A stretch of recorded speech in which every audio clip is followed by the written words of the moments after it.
നമസ്കാരം. പോസ്റ്റ്കാർഡ് ഓൺലൈനിലേക്ക് സ്വാഗതം. മാർട്ടിൻ, PM-ശ്രീ പദ്ധതിയിൽ ഒപ്പുവെക്കാനുള്ള തീരുമാനത്തിൽ, കേരളത്തിന്റെ തീരുമാനത്തിൽ ശിവൻകുട്ടിക്കെതിരെയും LDF CPM-നെതിരെയും വ്യാപകമായിട്ടുള്ള പ്രതിഷേധമാണ് ഉയരുന്നത്. അപ്പൊ ഇത്തരം പ്രതിഷേധങ്ങൾ നടക്കുമ്പോൾ എന്തുകൊണ്ടാണ് വിദ്യാഭ്യാസ മന്ത്രി പ്രതികരിക്കാത്തത് എന്ന് ഞാനിങ്ങനെ നോക്കിയിരുന്നു. പുള്ളി പ്രതികരിച്ചതിന്റെ പ്രതികരണം വിശദീകരണം പുള്ളി തന്നിരിക്കുകയാണല്ലോ. അപ്പം അത് സത്യം പറഞ്ഞാൽ കേൾക്കാതിരിക്കുന്നതാണ് നല്ലത്. കേട്ടാൽ ചിലപ്പോൾ നമ്മൾ പുള്ളിനെ പിടിച്ച് രണ്ട് തല്ലു കൊടുക്കാൻ നമുക്ക് നോക്കുന്നു. കാരണം വെച്ചാല് പുള്ളി മാധ്യമങ്ങളോട് പറയാണ് PM-ശ്രീക്ക് എന്താണ് കുഴപ്പം എന്നാണ് ചോദിക്കുന്നത്. അതിലെന്താണ് പ്രശ്നം? അതിൽ അംഗീകരിക്കാതിരിക്കാൻ പ്രശ്നമൊന്നുമില്ല, അല്ലെങ്കിൽ അത് അംഗീകരിക്കുന്നതുകൊണ്ട് കുഴപ്പമില്ല എന്നാണ് അയാൾ മാധ്യമങ്ങളോട് ചോദിക്കുന്നത്. നിങ്ങൾ വായിച്ചു നോക്കുന്നു പറഞ്ഞിട്ട് ആ ഒരു ഇത് എടുത്ത് കാണിക്കുകയാണ്. ഒന്ന് ഓർത്ത് നോക്കുക. അതായത് ഞാൻ കേന്ദ്ര സർക്കാരിന്റെ ഒരു നയം നടപ്പിലാക്കുകയാണ്. ഇതിപ്പോ ഇതിന് എഗെയിൻസ്റ്റ് ആയിട്ട് നിന്നത്, ഇതിനെ പ്രതിഷേധിച്ചുകൊണ്ട് നിന്നത് ചോദിക്കുന്നവരാണെന്ന് തോന്നിപ്പോകും.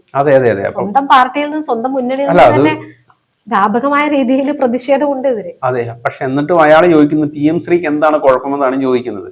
ഒന്ന് ഓർത്ത് നോക്കുക.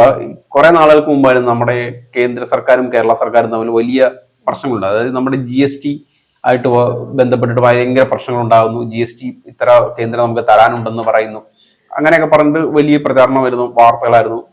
അത് മാത്രമല്ല, ഇതിനെതിരെ, അതായത് അത്തരത്തിൽ നമുക്ക് ലഭിക്കേണ്ട പണം തരാത്ത കേന്ദ്ര സർക്കാരിന്റെ നയത്തിനെതിരെ ഹൈക്കോടതിയിൽ പോകുന്നൊരു നിലവിലോട്ട് കാര്യങ്ങൾ. അപ്പൊ ഇങ്ങനെയെല്ലാം ചെയ്തിരുന്ന ഒരു സർക്കാർ ഇപ്പൊ പറയുകയാണ് പണം മേടിച്ചെടുക്കാൻ വേണ്ടി മാത്രമാണ് ഞങ്ങൾ ഇങ്ങനെയൊരു ഇത് ഒപ്പുവെക്കുന്നത് എന്നാണ് പറയുന്നത്. അപ്പൊ അതിന് പുള്ളി ഒരു വലിയൊരു ലിസ്റ്റും കൂടെ പറയുന്നുണ്ട്. പുള്ളി പറയുന്നത് 2023-24 വർഷം കേരളത്തിന് നഷ്ടമായത് 188,88,00,000 രൂപ. 2025-26 വർഷം 456 കോടി 1,00,000 രൂപ. ആകെ മൊത്തം 1,758 കോടി 13 ലക്ഷം രൂപയാണ് നഷ്ടമായതെന്നാണ് പുള്ളി പറയുന്നത്. അപ്പം ഇത്രയും പൈസ നമുക്ക് നഷ്ടമായി. അതായത് കേരളത്തിലെ 40 ലക്ഷത്തോളം വരുന്ന വിദ്യാർത്ഥികൾക്ക് ലഭിക്കേണ്ട ആനുകൂല്യം, അല്ലെങ്കിൽ അവർക്ക് ലഭിക്കേണ്ട ഒരു പദ്ധതിയാണ് ഇത്തരത്തിൽ നഷ്ടമായിക്കൊണ്ടിരിക്കുന്നതെന്നാണ് പറയുന്നത്. സത്യം പറഞ്ഞാൽ കേന്ദ്രം തരേണ്ട പൈസ തന്നെയാണ്.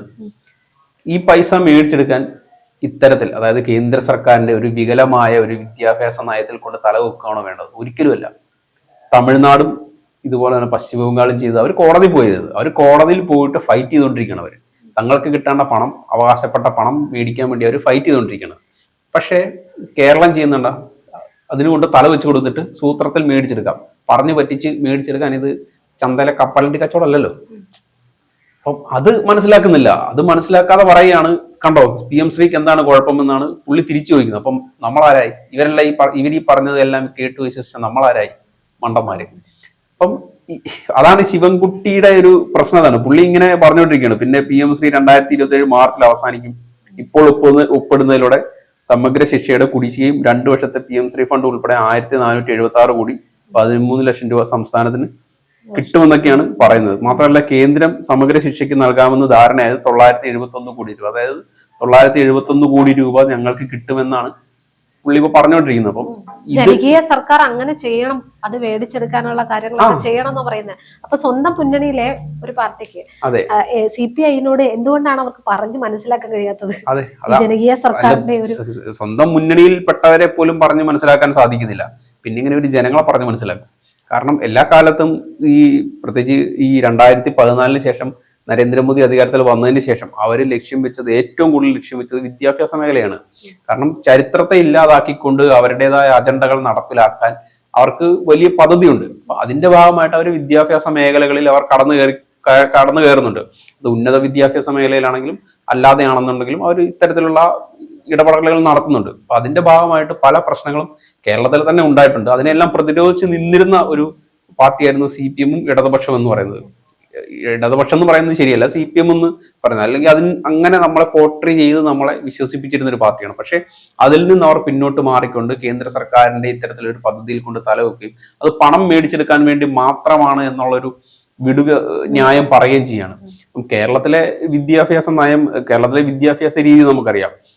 കേരളം രൂപീകൃതമായതിനു ശേഷം ഇങ്ങോട്ട് വിദ്യാഭ്യാസത്തിന്റെ വലിയൊരു ബൂമിങ് നമ്മുടെ നാട്ടിൽ ഉണ്ടായിട്ടുണ്ട്. അത് പല സർക്കാരുകൾ മാറി മാറി ഭരിച്ചപ്പോഴും അത് ഉണ്ടായിട്ടുണ്ട്. വിദ്യാഭ്യാസത്തിന് ലഭിക്കേണ്ടതായ ഫണ്ടുകൾ എങ്ങനെയെങ്കിലും കേരളം കണ്ടെത്തിയിട്ടുണ്ട്.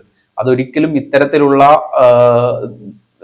വികലമായ തീരുമാനങ്ങൾക്ക് വേണ്ടി ഒരിക്കലും അടിയറവ് പറഞ്ഞിട്ടില്ല.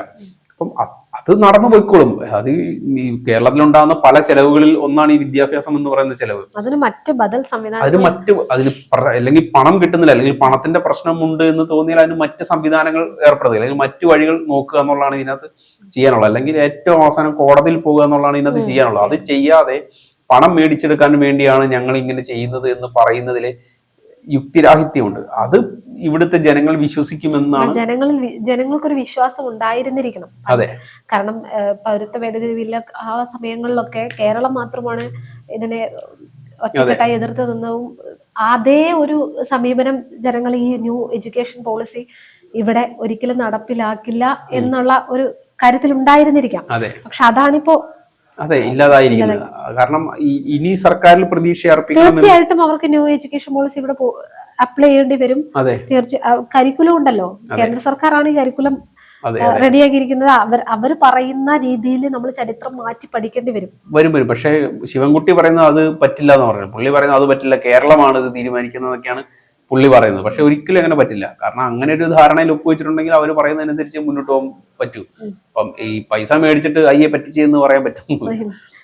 അപ്പം അങ്ങനെയൊക്കെ ഒരുപാട് പ്രശ്നമാണ്. പുള്ളി അത്രയ്ക്ക് വളരെ സിമ്പിൾ ആയിട്ടാണ് അതിനെ കാണുന്നത്. റീസെന്റ് ആയിട്ട് നടന്ന ഹിജാബ് വിഷയത്തിലൊക്കെ എന്താ സംഭവിച്ചത്? ശിവൻകുട്ടിയാണ് ഏറ്റവും അവസാനം കയറി അത് കൊളവാക്കി. അപ്പൊ സമാനമായ ഈ പ്രശ്നം തന്നെയാണ് ഇവിടെ ഉണ്ടാകുന്നത്. അപ്പൊ പുള്ളി അതിനെ അത്ര സിമ്പിൾ ആയിട്ടാണ് അതിനെ കാണുന്നത്. ഒരിക്കലും സിമ്പിൾ ആയിട്ട് കാണേണ്ട ഒരു പ്രശ്നമേ അല്ല ഇത്. കാരണം ചരിത്രമാണ്, അത് ഇല്ലാതാക്കിക്കൊണ്ടിരിക്കുകയാണ്. കാരണം അത് ഇല്ലാതാക്കുന്നതിനും പ്രശ്നം വരുന്നത് നമുക്ക് തന്നെയാണ് പ്രശ്നം വരുന്നുള്ള തിരിച്ചറിവ് അയാൾക്ക് പോലും ഇല്ല എന്നുള്ളതാണ്.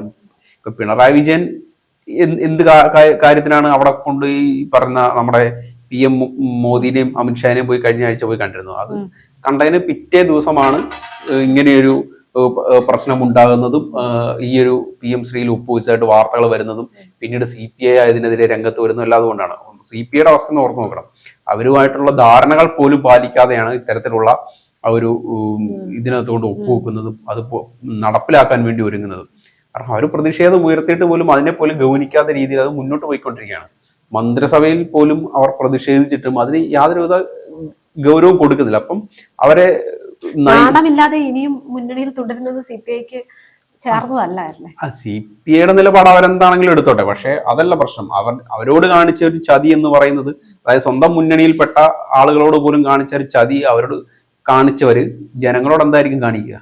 ജനങ്ങളോട് ആ ഉത്തരവാദിത്വം അത്രയും പോലും ഉത്തരവാദിത്വം ഇല്ലാത്തതിന്റെ പ്രശ്നമുണ്ട്. അപ്പം അങ്ങനെയൊക്കെയാണ് ഇവിടെ സംഭവിച്ചുകൊണ്ടിരിക്കുന്നത്. എന്തായാലും ഇപ്പോഴത്തെ നിലയിൽ ശിവൻകുട്ടി പറഞ്ഞ വാചകങ്ങൾ ഒരിക്കലും അംഗീകരിക്കാൻ പറ്റുന്നില്ല. ഇനിയിപ്പം SFIക്കാരും ഒക്കെ ഇതിനെതിരെ വലിയ സമരങ്ങൾ നടത്തിയിട്ടുള്ളവരാണ്. പക്ഷെ അവരോട് ഇനി എന്ത് പറയും? അവരുടെ നിലപാട് ഇനി എന്താണ്? നിലപാടുകൾ മാറ്റാൻ ആവശ്യാനുസരണം തങ്ങൾക്ക് അനുകൂലമായിട്ടും പ്രതികൂലമായിട്ടും മാറ്റാൻ SFIക്ക് പണ്ടേ എടുക്കുള്ളതൊന്നും കുഴപ്പമില്ല. അല്ല, ശിവൻകുട്ടി അത് തന്നെയാ പറഞ്ഞത്. ഈ പറയുന്ന വിഷയത്തിൽ പുള്ളി അത് തന്നെയാണ് നിലപാട്. പഴയ നിലപാടായിരുന്നു അത്. അതായത് ഇപ്പൊ കേന്ദ്ര സർക്കാരിനോട് എടുത്ത നിലപാട് പഴയ നിലപാടായിരുന്നു. ഇപ്പൊ അത് മാറ്റി. ഇപ്പൊ എനിക്കെന്താ മാറ്റിക്കൂടെ എന്നൊക്കെയാണ് ചോദിക്കുന്നത്. വാക്കല്ലേ മാറ്റാന്നൊക്കെയാണ് പറയുന്നത്. സിനിമയിലെ ഡയലോഗാണല്ലോ. അതെ അതെ വാക്കല്ലേ മാറ്റാൻ സാധിക്കും. പുള്ളി അത് അതേപടി തന്നെ പറഞ്ഞു. അത് പഴയ നിലപാടല്ലേ, ഇപ്പൊ എന്തിനാണ് പറഞ്ഞുകൊണ്ടിരിക്കുന്നത്? ഈ ഒരു അതായത് പറയാതെ പറയുന്നത്, അന്ന് ഞങ്ങൾ BJPയെ അനുകൂലിച്ചില്ല, അല്ലെങ്കിൽ കേന്ദ്ര സർക്കാരിനെ അനുകൂലിക്കുന്നുണ്ടായിരുന്നില്ല. പക്ഷെ ഇന്ന് ഞങ്ങളുടെ നിക്കക്കളി, ഞങ്ങൾ നമ്മുടെ നിലനിൽപ്പിന് വേണ്ടിയിട്ട് ഞങ്ങൾ ചിലപ്പോൾ അനുകൂലിച്ചേക്കാം എന്ന മറുപടിയാണ് പറയാതെ പറഞ്ഞു വെക്കുന്നത്. അപ്പൊ ഇനി ഇതുപോലെ ഇനി എന്തൊക്കെയാണ് ഇനി അംഗീകരിക്കാന്നുള്ളത് ഇനി കണ്ടറിയാം. കാരണം പറഞ്ഞാൽ മതില്ലേ, ഞങ്ങൾ അന്നത്തെ നിലപാടല്ല ഇന്നത്തെ നിലപാട് മാറ്റി എന്നൊക്കെ പറഞ്ഞാൽ പോലെ. ഇനി പറയുന്ന മറ്റേ നമ്മുടെ കർഷക ബില്ലുണ്ട്, പിന്നെ അതുപോലെ തന്നെ പൗരത്വ ഭേദഗതി ബില്ലുണ്ട്. അങ്ങനെ ഒരുപാട് ബില്ലുകൾ ഇനി ഇരിപ്പുണ്ട്. അപ്പം അതിനെല്ലാം മുന്നേ നിർത്തുന്ന കേരളം ഇനിയും ചിലപ്പോൾ അതൊക്കെ അംഗീകരിച്ചെന്നിരിക്കും. അതായത് ഇവരാണ് ഭരിക്കുന്നുണ്ടെങ്കിൽ ചിലപ്പോൾ അത് ഇനി അംഗീകരിച്ചെന്നിരിക്കും. എന്നിട്ട് പറഞ്ഞാൽ പോരെ അത് ഇപ്പൊ അങ്ങനെയാണ് നിലപാട്.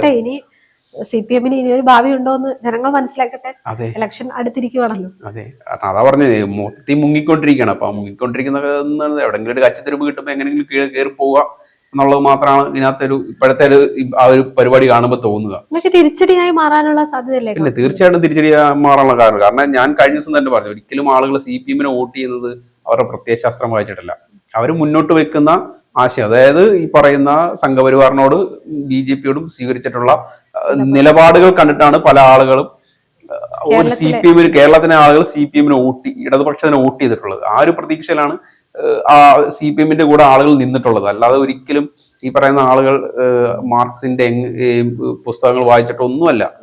അവര് ഇങ്ങനെ ഒരു നിലപാട് സ്വീകരിച്ചത് അതുകൊണ്ടാണ്. ഇപ്പം നമുക്കറിയാം കേരളത്തിന്റെ ഒരു ജനങ്ങളുടെ മനസ്സെന്ന് പറയുന്നത് എല്ലാ കാലത്തും ഇടതുപക്ഷ മനസ്സെന്ന് പറയുന്നത്. ഇടതുപക്ഷ മനസ്സെന്ന് പറയുമ്പോഴത്തേനും അതൊരു ലിബറൽ ചിന്തയാണ്, അത് പുരോഗമനപരമായിട്ടുള്ള ഒരു ചിന്തയാണ്. അതെന്ന് വെച്ച് കമ്മ്യൂണിസ്റ്റ് പാർട്ടി മെമ്പറാണെന്നല്ല, അങ്ങനെ പോകുന്ന ഒരു സംസ്ഥാനത്ത് ഇടതുപക്ഷം വിജയിച്ചു നിൽക്കുന്നത് സ്വാഭാവികമാണ്. പക്ഷെ ആ ഇടത് ആശയങ്ങൾ ഉയർത്തി നിൽക്കുന്ന പാർട്ടി ഇത്തരത്തിൽ സംഘപരിവാർ ആശയങ്ങളോട് കൂറു പുലർത്തുമ്പോൾ ആളുകൾ തീർച്ചയായിട്ടും തള്ളിക്കളയും. അതാണ് സംഭവിക്കാൻ പോകുന്നത്. ഇനി അടുത്ത വരുന്ന ഇലക്ഷനിൽ അതിന്റെ കൃത്യമായിട്ടുള്ള പ്രതിഫലനം നമുക്ക് കാണാമെന്ന് എനിക്ക് തോന്നുന്നു.